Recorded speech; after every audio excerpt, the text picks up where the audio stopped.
G'day, there was a big party at the Palace last night after the Bahrain Grand Prix, which Oscar Piastri won in fine style. More in just a moment. For the second time this year, we heard the Australian national anthem being played on the podium. I was thrilled, and for my money, I think Oscar Piastri is the 2025 World Drivers' Champion. He was flawless over the weekend, and I can't see anybody beating him this year. I think we're going to be hearing the Australian national anthem a lot. Before I get to the party in the Palace in Parc Ferme, Oscar was his normal, reserved self. He wasn't over the top, but he showed a bit more emotion than normal, and just after he'd done his media interviews, he was very keen to give us the finger. Well, one finger, first place. Then it was off to the celebration after the press conference. And at the previous two races that McLaren drivers have won, there's been bubbly thrown around and much excitement, but not this one. It was a very staid affair. And I can't tell you why that was. I just don't know. But afterwards, the drivers then stood up and then stood around for a while, chatted with their crew. Oscar Piastri was talking to Ted Kravitz for a little bit. And after that, the McLaren drivers, along with all of the F1 drivers, were invited to a special party at the Prince's Palace, which is a mere 8-minute drive from the track. Now, the Crown Prince of Bahrain is also the Prime Minister, and I'm going to tell you, he's a tremendous fella, very approachable. When you see him wearing casual Western clothes, you wouldn't pick him as a Prime Minister or a Crown Prince, but it's tradition now for all of the drivers to go back to the palace for the party. Now, have you seen any pictures online from that party from drivers? Well, the answer is no, and I can tell you why. Because when you enter a party at the Prince's Palace, your phones are taken off you and they're stored.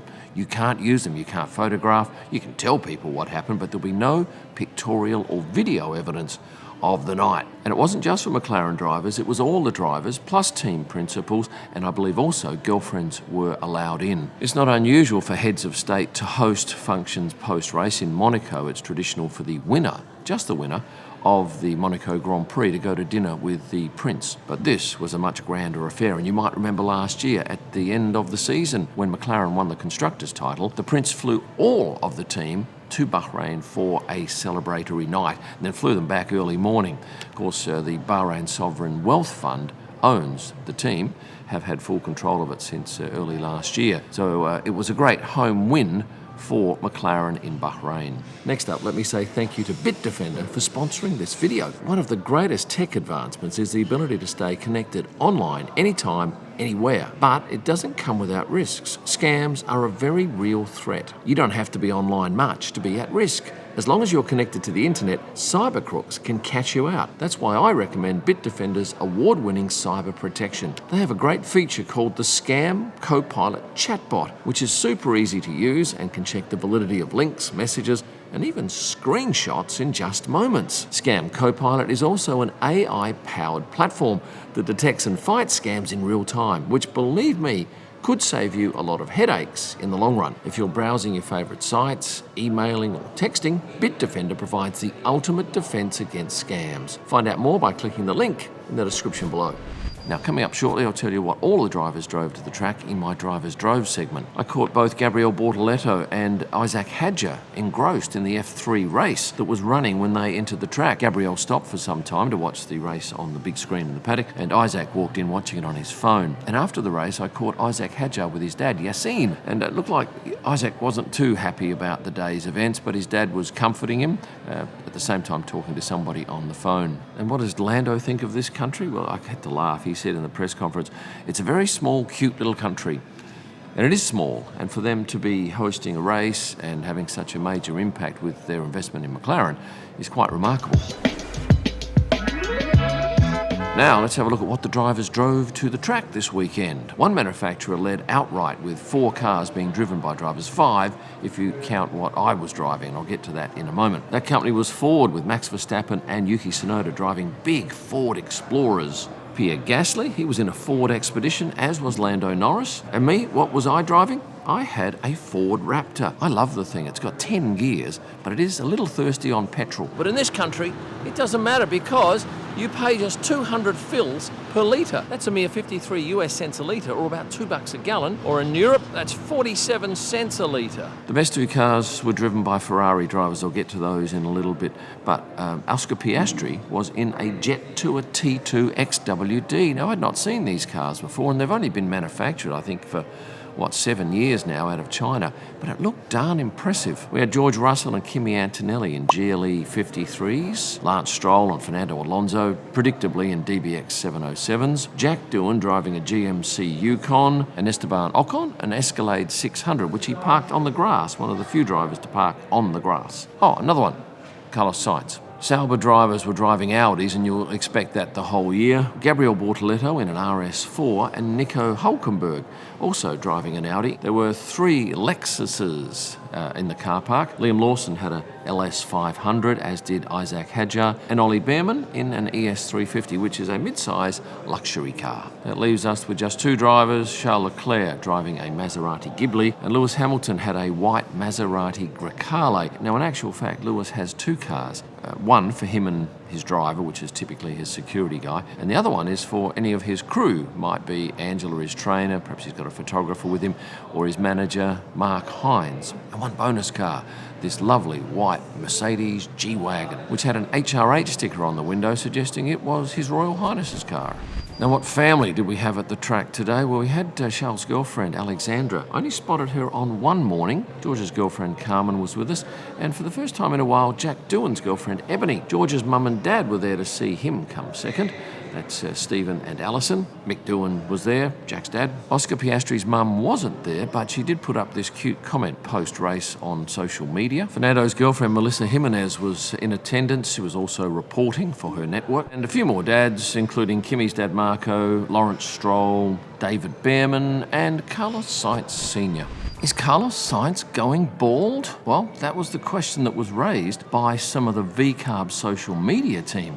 What's that about? From what I could gather, Alex Albon had said that Carlos is going bald. And when the social media crew fronted him about it, Carlos was keen to settle the argument. Now, I, like you, have probably noticed Carlos's hair for a good number of years. It's lustrous. It's magnificent. In fact, I put him in my top 3 for hair when I gave away some products from a company going back a couple of years ago in Australia. But does Alex Albon know something we don't? Carlos is 30, but if you look at Carlos Sr., he's doing pretty good on the hair front, and he turned 63 on Saturday. But back to Carlos Jr., he was a little taken back at the claim and was very quick to show the question poser that indeed he did have plenty of hair and it was not thinning. I think Alex might have been just stirring the pot there. Going back to Friday, we had 6 rookies driving on track for the FP1 session. Why so many? Well, I was told it's because there was so much data gathered during testing about this track, teams didn't need to get that much more. And secondly, there are a lot of runoff areas here. It's a pretty safe track. So sticking in a rookie in a car here is pretty much a no-brainer. And of course, each team has to run 4 of those FP1 sessions with rookies throughout the entire season. We were delighted that Barilla Pasta's come on board with Formula One because they had a stand in the paddock for us to go and eat. So normally we have to go into this tunnel, walk out to the dome, and it's probably a good 5 minutes each way. 10 minutes return in a very busy day is a long time out, whereas this was right behind the media centre, so it was less than a minute walk, and we got 2 different styles of pasta provided free of charge every day. Thank you, Barilla. What's Nico Hülkenberg doing here? Why has he got a gallop on, and why is one of his social media crew coming after him? Well, Nico has done this to me a couple of times where, to have a bit of fun, he just runs past you and sees if you can keep up. Well, clearly, he decided to do the same thing with his social media crew on Friday. They were struggling to keep up, but I managed to capture the whole lot here so that you know what goes on behind the scenes in the Formula One paddock. Shall we have a look at every pit board for every driver? Yes, we should, because I actually spent some time going up and down pit lane over the various 3 days trying to get a set of 20, and it finally came about on the Sunday. So there you have it. Let's talk Nico Hülkenberg's teammate, Gabriel Bortoleto, who is a marvellous young man. In fact, all the young kids are. They're so enthusiastic and delighted to be involved in Formula One. And I can tell you that after the Japanese Grand Prix, Gabriel could have come straight to Bahrain, although there's no direct flight, so you'd have to do a one-stopper. He could have had a couple of days off and relaxed around the pool here. But he's young, hungry, and keen to excel, so what he did was he asked the team if it would be worthwhile him going back to the factory, just for, I guess, a little over a day. Now, that's a pretty big detour. It's about 17 hours Japan, Switzerland, then another 8 to get to Bahrain. There are no direct flights from Japan to Bahrain, so it's a 13-hour with a stop. CEO Mattia Binotto thought it was a great idea, and he ended up doing that detour. He's certainly keen to impress, and even though he's in a car that's going to be battling it out at the back of the field, he's still doing everything he can to shine. couple of you asking, what's the story with alcohol in this country? Well, it is available in certain places, certainly not in the time-out market where I have dined for the last 3 nights. All you can get there is soft drinks, but you can in certain bars and restaurants get alcohol, and even in the hotel. But get this, you'll pay $1,032 for a bottle of Belvedere vodka if you have it delivered to the room. My gosh.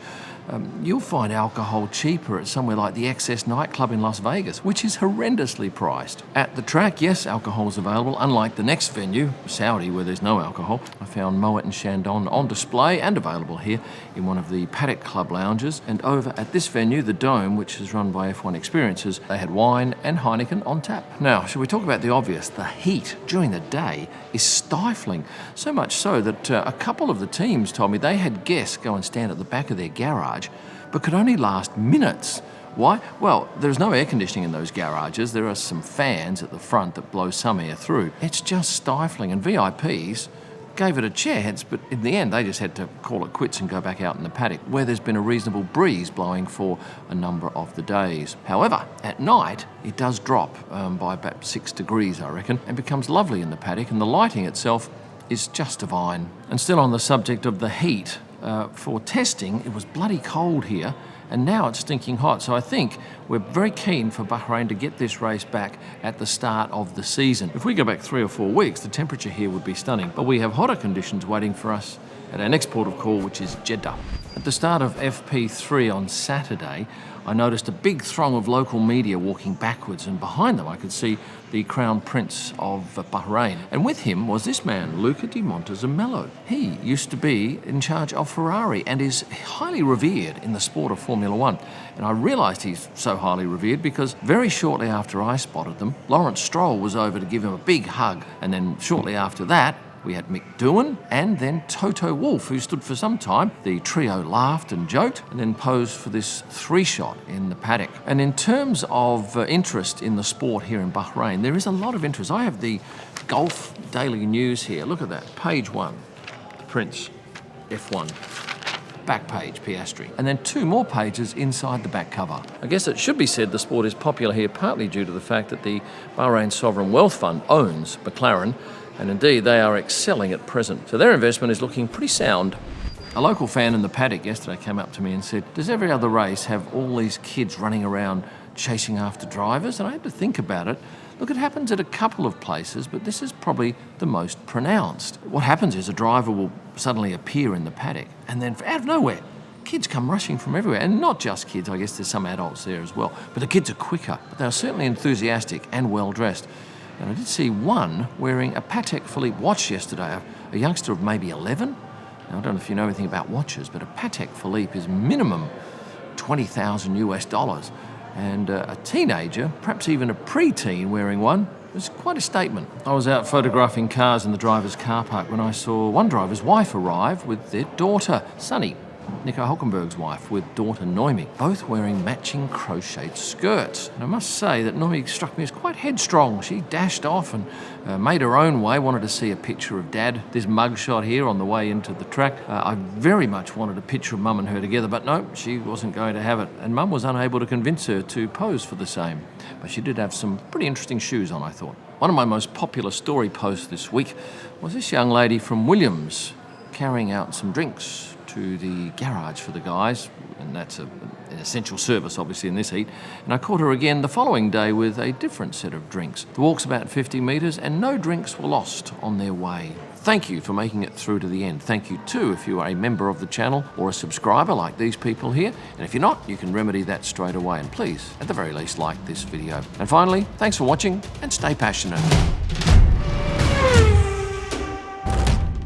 Test, test, test, test, test.